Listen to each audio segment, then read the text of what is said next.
Is it a challenge as a Gambian artist linking sometimes with these? It is. What are these challenges you face so that people, also other artists, Gambian artists, how many Gambian artists and my highlight key follow with ma, not realizing the outside world is even harder. It's a cutthroat business. Nah, it is because when you reach out to an artist, they if they don't know you, they will have to look you up. Yeah. Say, if I want to have Whiskey on a song, and then the first thing they do is look me up on Instagram. Definitely. You know, like you said, everybody agrees I'm a GOAT.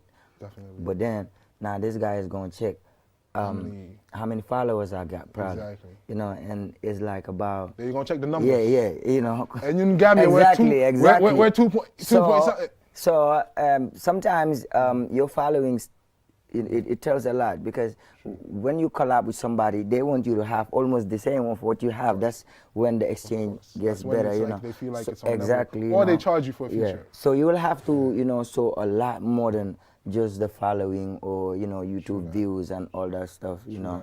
Yeah, so with the numbers, it's amazing. Because usually, you know, when other artists check out the numbers to my events, they're like, what? Is that you? Wow. Yeah. Some of them, even in their countries, they ain't getting that. Exactly. They ain't getting that. That's also, you know, a difference. You know, in Gambia, we pull out with more numbers than a whole lot of artists.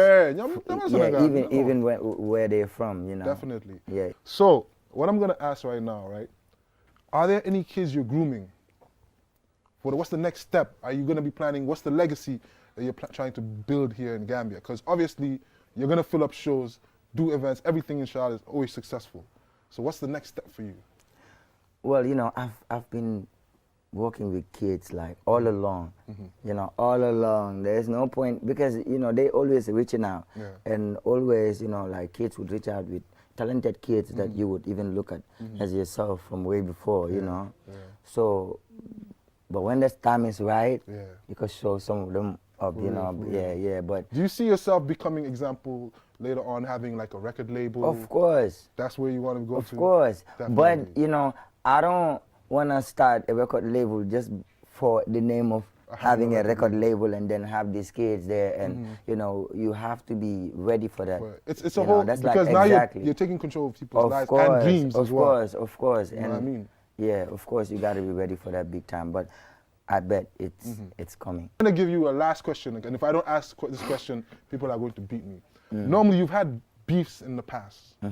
Why is it normally you don't respond back to beefs? We want to know that ST mindset. Well, I don't.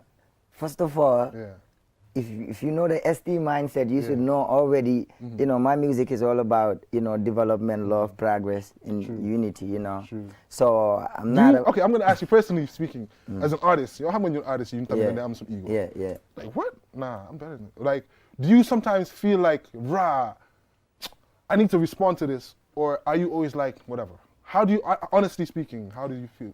I think I'm too grown for that. Okay. Honestly, you know, because when you remember when I started, you know, that was a long time. Remember 2007 is when I first met you. Exactly, you know. Back in bricks, definitely. Yeah, definitely. Yalan mbafla nyadire. Kibaya muhakilolti, you know. Yes. Definitely.